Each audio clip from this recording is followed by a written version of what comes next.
Hello friends, welcome to the online education. This is the subject C503 Physical Chemistry and Analytical Chemistry, and this is the lecture number 4. Previous lecture number 3, we have studied about the strong acid versus strong base or strong acid against strong base. But now we have today study about the strong acid against weak base or weak acid with a strong base or a weak acid against strong base. So first of all, we have study about the strong acid against weak base. Now let us consider a strong acid with a weak base titration. Consider as the titration of the HCl with a NH4OH. This is the HCl. Hydrochloric acid is a strong acid and NH4OH is a weak base. So the neutralization reaction is given as under. HCl plus NH4OH gives to NH4Cl plus H2O.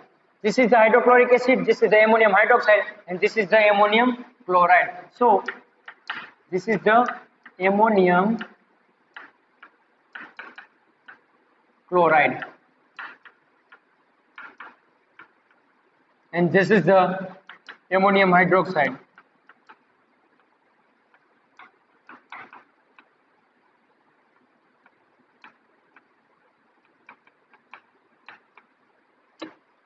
So this is the strong acid against weak base. આપણે વિદ્યાર્થી મિત્રો પાછલા લેક્ચરમાં strong acid versus strong base વિશે અભ્યાસ કરી ચૂક્યા છે, પણ આજે આપણે strong acid against weak base વિશે અભ્યાસ કરીશું. તો એમાં આપણે સૌપ્રથમ જોયું કે આપણે સ્ટ્રોંગ એસિડ વર્સિસ વીક બેઝનું ટાઇટ્રેશન કરી એટલે સૌપ્રથમ આપણે સ્ટ્રોંગ એસિડ તરીકે HCl નો યુઝ કરી છે અને વીક બેઝ તરીકે NH4OH મીન્સ કે એમોનિયમ હાઇડ્રોક્સાઇડ, અને ત્યારબાદ ન્યુટ્રલાઇઝેશન રિએક્શન પ્રોસેસ આપણને જોવા મળે છે. HCl plus NH4OH gives to the NH4Cl plus H2O, ammonium chloride. Now acid means HCl over hydrochloric acid. Acid means hydrochloric acid is a strong electrolyte. Thus they are completely ionized. मतलब કે HCl આપણો hydrochloric acid એ કેવો છે તો કે strong electrolyte છે, એ completely આયોનાઇઝ્ડ થશે, मतलब કે પૂર્ણ આયોનાઇઝ્ડ થશે. શેમાં તો કે in the solution. So HCl are completely ionized because they are strong electrolyte, while base NH4OH is a weak electrolyte because strong acid against weak base. So NH4OH is a weak electrolyte and HCl is a strong electrolyte. Now they are partially ionized. Partially ionized means કે આંશિક રીતે એનું ionisation થશે, સંપૂર્ણ રીતે આયોનાઇઝ્ડ થશે નહીં, કેમ કે NH4OH છે એ વીક ઇલેક્ટ્રોલાઇટ છે, જ્યારે HCl હાઇડ્રોક્લોરિક એસિડ છે એ સ્ટ્રોંગ ઇલેક્ટ્રોલાઇટ છે. તો આપણે જાણીએ છીએ કે વીક ઇલેક્ટ્રોલાઇટ NH4OH છે એટલે એનું પાર્શિયલી આયોનાઇઝેશન થશે. So the ionic reaction is under. Ionic reaction is under H plus plus Cl minus plus NH4 plus plus OH minus gives to the NH4 plus plus Cl minus plus H2O. આ ionisation થયું. Ionisation process થાય એટલે દરેક ion અલગ અલગ છૂટા પડી જશે, તે આયોનાઇઝ્ડ થઈ જશે. HCl નું H plus Cl minus, NH4 plus નું OH, NH4 plus plus OH minus, અને લાસ્ટમાં જ્યારે આપણી પ્રોડક્ટ બને છે NH4Cl, એ બની જશે NH4 plus plus Cl minus plus H2O. જ્યારે પાણી H2O છે એ સોલ્યુશનમાં એમનું એમ રહેશે, એનું આયોનાઇઝેશન થશે નહીં. ત્યારબાદ આ દરેક આયનની એક લેમ્ડા ઇન્ફિનિટી વેલ્યુ આપેલી છે, જે આપણે અગાઉ કોષ્ટક મુજબ ચાર્ટમાં ભણી ગયા છીએ. Lambda infinity value, lambda infinity value H plus ની 350 છે, 350. Cl માઇનસ ની વેલ્યુ છે 76, NH4 પ્લસ ની વેલ્યુ છે 73.5, OH માઇનસ ની લેમ્ડા ઇન્ફિનિટી વેલ્યુ છે 198, NH4 પ્લસ ફરીથી આવ્યું એક વખત, કેમ કે જ્યારે HCl અને NH4 જોડાય છે ત્યારે NH4Cl બને છે, એટલે NH4 ની વેલ્યુ સેમ રહેશે 73.5 એન્ડ Cl માઇનસ ની 76 ઇઝ એબોવ. બરાબર છે. તો આ રીતે એની લેમ્ડા ઇન્ફિનિટી વેલ્યુ આપેલી છે. પરંતુ હવે આપણે એક ઇમેજિન કરશું એક ફિગરને, કેમ કે જ્યારે આ બધી પ્રોસેસ થાય છે તે શેમાં થાય છે તો કે કંડક્ટન્સ સેલમાં. હવે કંડક્ટન્સ સેલ્સને મેં આકૃતિ અહીંયા દોરેલી છે. Consider a figure and imagine the figure in your mind. હવે આપણે જાણીએ છીએ કે આપણે એક પાત્ર લેશું, એ પાત્ર હશે બીકર, બરાબર છે. બીકરની અંદર આપણે બે ઇલેક્ટ્રોડને સોલ્યુશનની અંદર ડીપ કરીશું અને એ સોલ્યુશન શેનું હશે તો કે HCl + NH4OH, મીન્સ કે strong electrolyte with weak electrolyte, strong acid against weak base, એટલે HCl + NH4OH નું સોલ્યુશન હશે અને એમાં આયોનાઇઝેશન પ્રોસેસ થઈને NH4Cl + H2O બનશે, મીન્સ કે આયન છૂટા પડશે. તો એમાં H+ અને Cl- H એ મોબાઈલ આયન્સ છે જે સોલ્યુશનની અંદર મૂવમેન્ટ કરતા હશે અને આ બે ઇલેક્ટ્રોડને આપણે સોલ્યુશનની અંદર ડીપ કરીશું અને એ બંને ઇલેક્ટ્રોડ એકબીજા સાથે જોડાયેલા હશે. It is connected two which each other and it is connected to the conductometer. એ બંને કંડક્ટોમીટર સાથે પણ જોડાયેલા હશે અથવા તો આને કંડક્ટોમીટર પણ કહે છે અને રિયોસ્ટેટ પણ કહે છે અને તે it is connected with the two-way switch. જ્યાંથી આપણે કરંટ પાસ કરીશું એટલે સંપૂર્ણ આયોનાઇઝેશન પ્રોસેસ થતી જોવા મળે છે. શેની અંદર તો કે સોલ્યુશનની અંદર. Now we have studied about the definite volume of acid solution in the conductance cells. જે આપણે અત્યારે મેં કીધું એ કે જ્યારે આપણે definite volume of acid solution, definite volume એટલે કે અનિશ્ચિત, બરાબર છે. અનિશ્ચિત વોલ્યુમ આપણે એનું લેશું સોલ્યુશનની અંદર, acid solution in the conductance cell and it is connected with the conductometer. તે કંડક્ટોમીટરની સાથે અટેચ કરેલું હશે કે જોડેલું હશે. Before the start of the titration, the acid solution has a high conductivity due to the highly mobile hydrogen ions. Before the start of the titration, the acid solution has a high conductivity because due to highly mobile hydrogen ions. Due to highly mobile hydrogen ions. હવે આપણે જોયું કે જ્યારે આપણે ટાઇટ્રેશનની શરૂઆત કરીએ છીએ ત્યારે એસિડ સોલ્યુશન એ કેવું હશે તો કે હાઈ કંડક્ટિવિટી. કેમ તો કે એમાં H+ આયન રહેલા છે. H+ આયન છે એ હાઈ કંડક્ટિવિટી ધરાવે છે, હાઈ કંડક્ટન્સ ધરાવે છે. તો એની કંડક્ટિવિટી એસિડ સોલ્યુશનની કેવી હશે તો કે હાઈ જોવા મળશે. when NH4OH means કે ammonium hydroxide is added to the HCl. હવે આપણે HCl ના સોલ્યુશનમાં શું એડ કરીશું તો કે NH4OH ને આપણે એડ કરીશું. હવે જ્યારે NH4OH ને એડ કરીએ ત્યારે the highly mobile hydrogen ions are replaced by the less mobile ammonium ions. હવે આપણા જે હાઈલી H+ મોબાઈલ આયન્સ છે એ કેના દ્વારા રિપ્લેસ થશે તો કે NH4+ એટલે કે એમોનિયમ આયન્સ. એ કેવા છે તો કે લેસ કનેક્ટિવિટી ધરાવતા આયન છે. એને કોણ રિપ્લેસ કરે છે બરાબર છે. H+ ને કોણ રિપ્લેસ કરે છે તો કે NH4+ આયન, એમોનિયમ આયન જે છે એને રિપ્લેસ કરે છે. This will be result decreases the conductivity. બરાબર છે.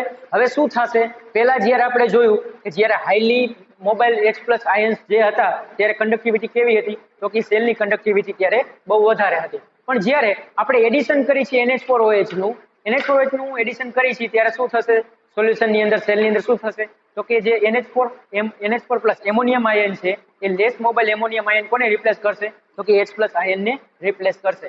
અને શું થશે તો એમાં આપણને શું થતું જોવા મળે છે તો કે આપણને સેલની અંદર કંડક્ટિવિટી કેવી થતી જોવા મળે છે તો કે લેસ થતી જોવા મળે છે અને ત્યારબાદ આપણને આપણનો એન્ડ પોઈન્ટ મળે છે.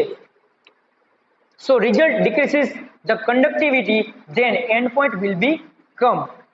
Now after end point એટલે કે હવે end point પછી શું તો જ્યારે આપણે વધારે પ્રમાણમાં NH4OH નું એડિશન કરીશું, NH4OH હવે આપણે શું કરીશું પહેલા આપણે થોડું એડ કરેલું હતું સેલની અંદર, હવે આપણે શું કરીશું વધારે પ્રમાણમાં એન્ડ પોઈન્ટ બાદ જ્યારે એન્ડ પોઈન્ટ આપણને મળી જાય છે ત્યારબાદ આપણે વધારે પ્રમાણમાં NH4OH નું એડિશન કરીશું ત્યારે after end point more NH4OH will be addition and conductance does not change. હવે આપણે જોઈએ પણ વધારે એડિશન કરવા છતાં પણ કંડક્ટન્સ કેવું રહે છે તો કે કોન્સ્ટન્ટ રહે છે, ચેન્જ થતું નથી.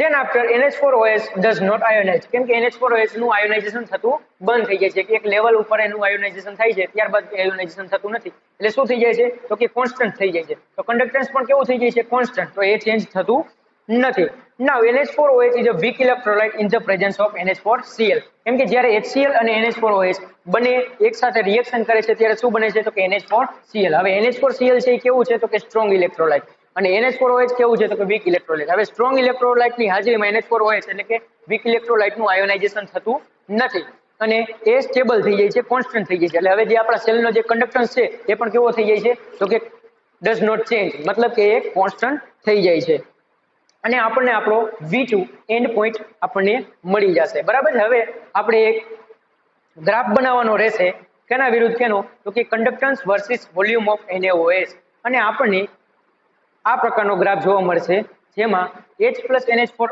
પ્લસ આયન્સ જે છે એ હાઈલી મોબાઇલ આયન્સ છે એ ઉપર જોવા મળશે અને નીચે NH4OH સોલ્યુશનના આયન જોવા મળશે અને ત્યાં આપણને આપણો એન્ડ પોઈન્ટ જોવા મળશે. તો it is see in the figure. So now N1V1 is equal to N2V2, therefore N1 is equal to N2V2 upon V1 from the graph. હવે આપણે જાણીએ છીએ આ કોમન ફોર્મ્યુલા છે N1V1 is equal to N2V2. N1 ને આપણે જ્યારે કરતા બનાવીએ છીએ ત્યારે N2V2 upon V1 મળી જાય છે જે આપણને ગ્રાફ વેલ્યુ ઉપરથી આપણને એને ડિસ્કવર કરવામાં આપણને મદદ મળે છે અને આરામથી આપણે આપણો N1 એટલે કે નોર્માલિટી ઓફ ધ સોલ્યુશન શોધી શકીએ છીએ. So this is the theory of a strong acid against now strong acid against weak base. તો વિદ્યાર્થી મિત્રો આપણે સૌપ્રથમ આ થિયરીમાં જોયું કે જ્યારે આપણે ન્યુટ્રલાઇઝેશન ટાઇટ્રેશન કરી છે strong acid against weak base તો સૌપ્રથમ આપણે શું કરીશું તો કે strong acid with a weak base titration consider as the titration of HCl with NH4OH. Strong acid તરીકે આપણે હાઇડ્રોક્લોરિક એસિડનો યુઝ કરીએ છીએ અને વીક બેઝ તરીકે આપણે એમોનિયમ હાઇડ્રોક્સાઇડનો યુઝ કરીએ છીએ અને ત્યારબાદ આપણને ન્યુટ્રલાઇઝેશન પ્રોસેસ જોવા મળે છે. HCl plus NH4OH gives to the NH4Cl plus H2O. Hydrochloric acid plus ammonium hydroxide આપણે એડિશન કરીએ ત્યારે એમોનિયમ ક્લોરાઇડ પ્લસ H2O જોવા આપણને મળે છે જ્યારે સેલની અંદર. Acid HCl is a strong electrolyte, thus they are completely ionized in the solution. હવે હાઇડ્રોક્લોરિક એસિડ છે કેવો છે તો કે સ્ટ્રોંગ ઇલેક્ટ્રોલાઇટ છે એટલે એ સેલની અંદર કમ્પ્લીટલી આયોનાઇઝ્ડ થઈ જાય છે because of it is a strong electrolyte. But NH4OH is a weak electrolyte, so it is partially ionized. એ સેલની અંદર કેવો થાય છે તો કે આંશિક રીતે એનું આયોનાઇઝેશન થતું જોવા મળે છે because of weak electrolyte and then after ionic reaction is as under H plus Cl minus NH4 plus OH minus અને NH4 plus Cl minus and H2O. હવે આપણે આયોનાઇઝેશન પ્રોસેસ થઈ ગયા બાદ આયોનિક રિએક્શન એટલે દરેક આયન છૂટા પડી જાય છે, અલગ અલગ થઈ જાય. તો એના ઉપરથી આપણને કોષ્ટક ઉપરથી લેમ્ડા ઇન્ફિનિટી વેલ્યુ જોવા મળે છે 350. H પ્લસ ની વેલ્યુ છે, Cl માઇનસ ની વેલ્યુ 76 છે, NH4 પ્લસ ની 73.5 વેલ્યુ છે, OH માઇનસ ની 198, NH4 પ્લસ ની 73.5 અને Cl માઇનસ ની 76 અને H2O નું આયોનાઇઝેશન થતું નથી. Now take a definite volume of a acid solution in the conductance cell and it is connected with a conductometer. મતલબ કે આપણે જેમ ફિગરમાં જોયું એવી રીતે એક અનિશ્ચિત વોલ્યુમમાં આપણે HCl plus NH4OH એટલે કે સ્ટ્રોંગ ઇલેક્ટ્રોલાઇટ ને વીક ઇલેક્ટ્રોલાઇટનું સોલ્યુશન લેશું અને એને આપણે સેલની અંદર એડિશન કરીશું અને ત્યારબાદ એની અંદર બે ઇલેક્ટ્રોડ આપણે ડીપ કરીશું અને તેને આપણે કેની સાથે કનેક્ટ કરીશું તો કે કંડક્ટોમીટરની સાથે. Before the start of the titration, the acid solution has a high conductivity due to the highly mobile hydrogen ions. હવે જ્યારે આપણે કન્ડક્ટન્સ સેલ્સની અંદર સૌપ્રથમ HCl નું એડિશન કરીએ છીએ, હાઇડ્રોક્લોરિક એસિડનું એડિશન કરીએ છીએ ત્યારે આપણને H plus highly mobile ion જોવા મળે છે. તો પણ સેલની કંડક્ટિવિટી પણ કેવી હશે તો કે હાઈ કંડક્ટિવિટી ધરાવતો હશે. ત્યારબાદ we have addition to the NH4OH. હવે આપણે એમોનિયમ હાઇડ્રોક્સાઇડનું એડિશન કરીશું ત્યારે હાઈલી મોબાઇલ H પ્લસ આયનને કોણ રિપ્લેસ કરશે તો કે NH4 plus ion H plus આયન્સને રિપ્લેસ કરી દેશે અને સેલની કંડક્ટિવિટી પણ કેવી થશે તો કે સેલની કંડક્ટિવિટી આપણને ડિક્રીઝ થતી જોવા મળશે. So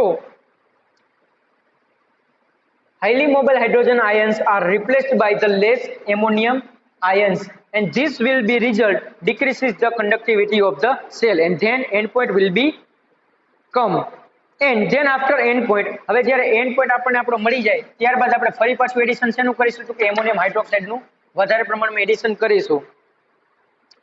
but conductance does not change, પણ કંડક્ટન્સ ચેન્જ થતો જોવા મળશે નહીં, એ આપણને કોન્સ્ટન્ટ થતો જોવા મળશે.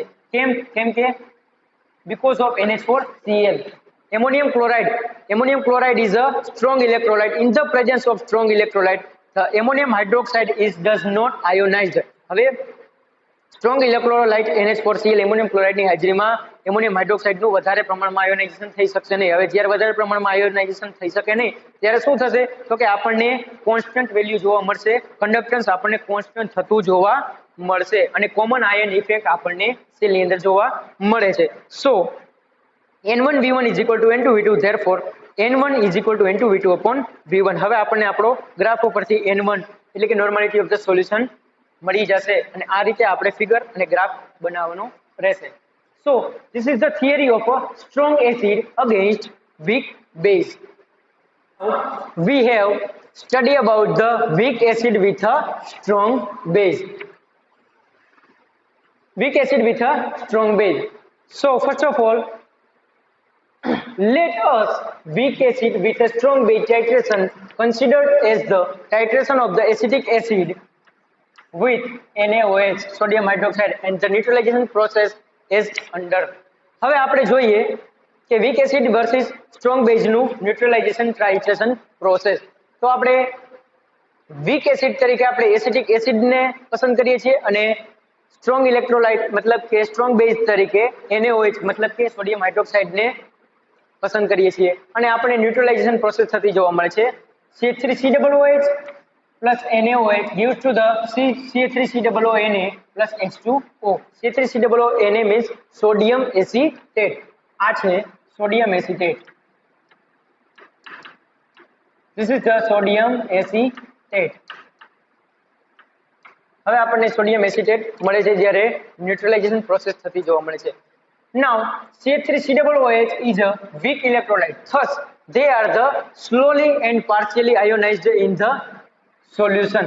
હવે એસિટિક એસિડ છે એ કેવો છે તો કે વીક ઇલેક્ટ્રોલાઇટ છે. વીક ઇલેક્ટ્રોલાઇટ હોવાથી એનું આયોનાઇઝેશન કેવું થશે તો કે સ્લોલી એન્ડ પાર્શિયલી આયોનાઇઝ. સ્લોલી મતલબ કે ધીમે ધીમે અને આંશિક રીતે એનું આયોનાઇઝેશન થતું જોવા મળે છે સેલની અંદર, સોલ્યુશનની અંદર. કેનું તો કે acetic એસિડનું, because it is a weak electrolyte.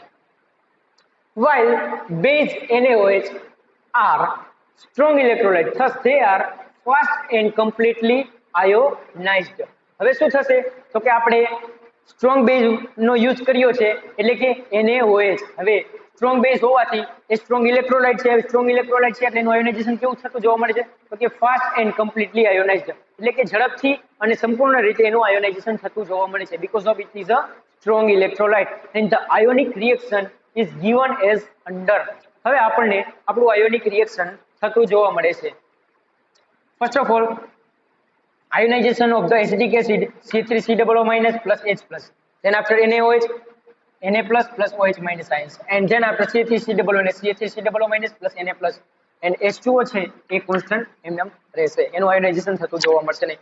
Now lambda infinity value આપણને લેમ્બડા ઇન્ફિનિટી વેલ્યુ આપેલી છે C3COO- એટલે કે એસિટેટ આયનની લેમ્બડા ઇન્ફિનિટી વેલ્યુ છે 40.9.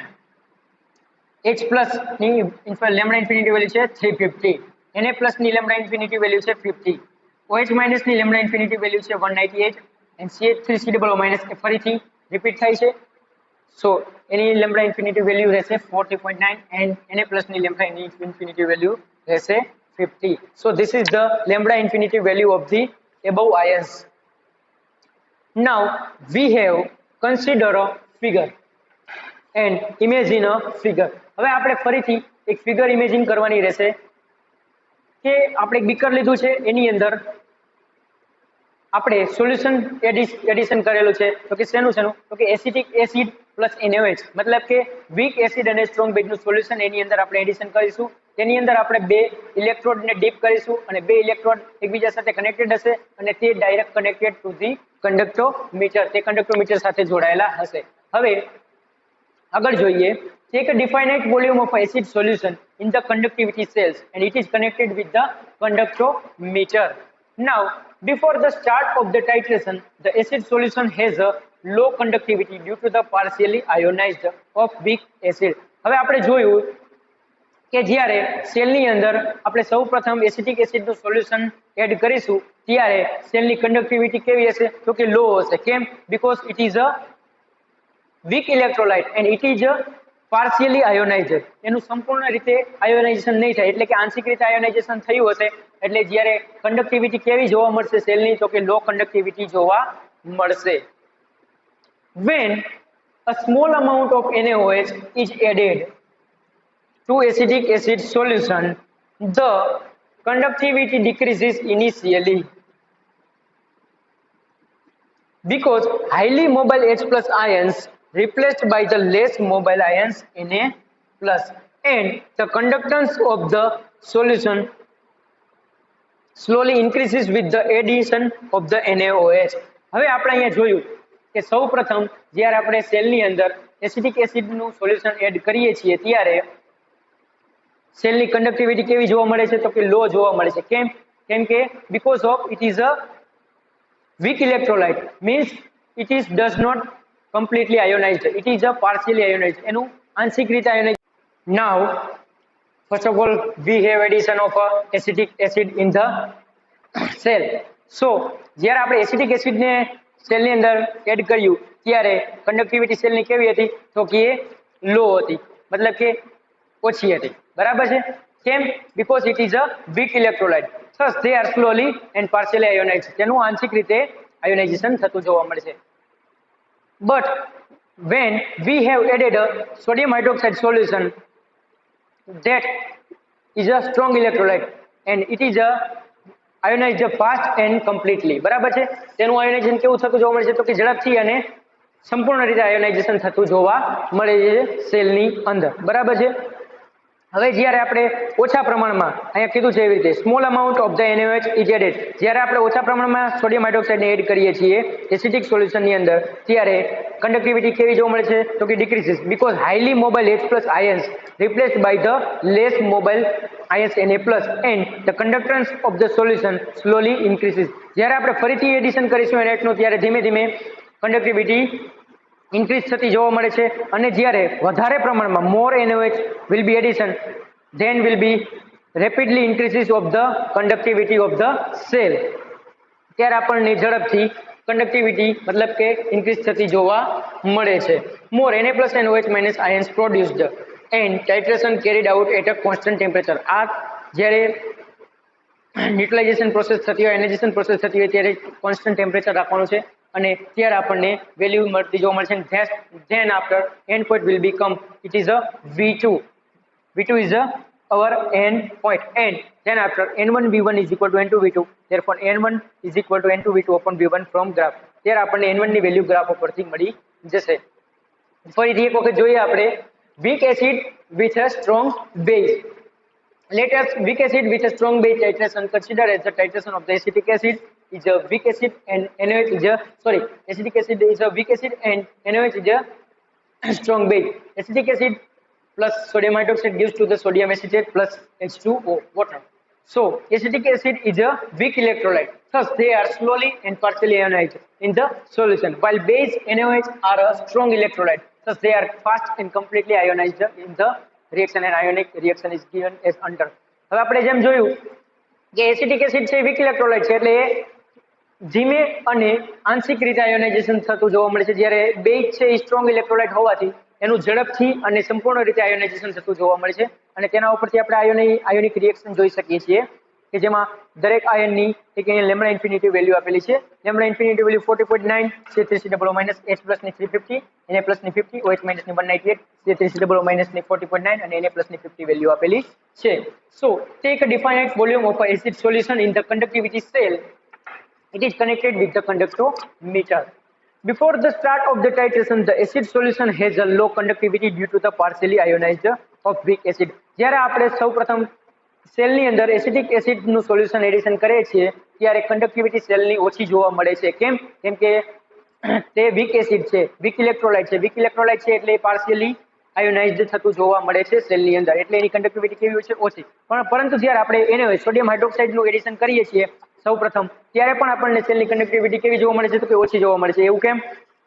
કેમ કે આપણે હજી વધારે પ્રમાણમાં એડિશન કરવું પડશે. શેનું? તો કે NaOH સોડિયમ હાઇડ્રોક્સાઇડનું. પછી આપણે વધારે પ્રમાણમાં NaOH નું એડિશન કરીએ છીએ ત્યારે ધીમે ધીમે વેલ્યુ કંડક્ટિવિટીની વધતી જોવા મળે છે, ઇન્ક્રીઝિસ થતી જોવા મળે છે.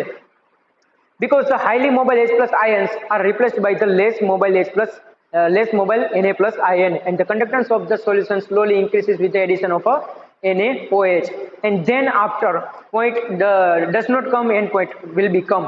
So more NaOH will be added. જ્યારે આપણને end point મળતો નથી તો આપણે શું કરશું, તો આપણે ફરીથી વધુ પ્રમાણમાં NaOH નું એડિશન કરીશું, ત્યારે આપણને conductance of the solution rapidly increases of the conductivity of the cell, and more Na plus and OH minus ion are produced in the solution, and titration carried out at the constant temperature. આપણે આ titration કેવા temperature કરશું, તો કે constant temperature, એકધારું temperature સરખું રહેવું જોઈએ, and then after end point will be come, and V2 is come, so N1 value is N1V1 is equal to N2V2, and then for N1 is equal to N2V2 upon V1 from graph. ત્યારે આપણને graph ઉપરથી N1 ની value આપણે count કરી શકીએ છીએ. So this is the titration of a weak acid with a strong base.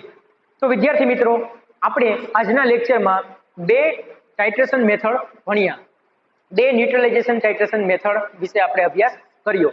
So first of all, first method is strong acid against weak base, and the second method of the neutralization titration is a weak acid with a strong base. So this is the neutralization titration of a strong acid against weak base and also weak acid with a strong base.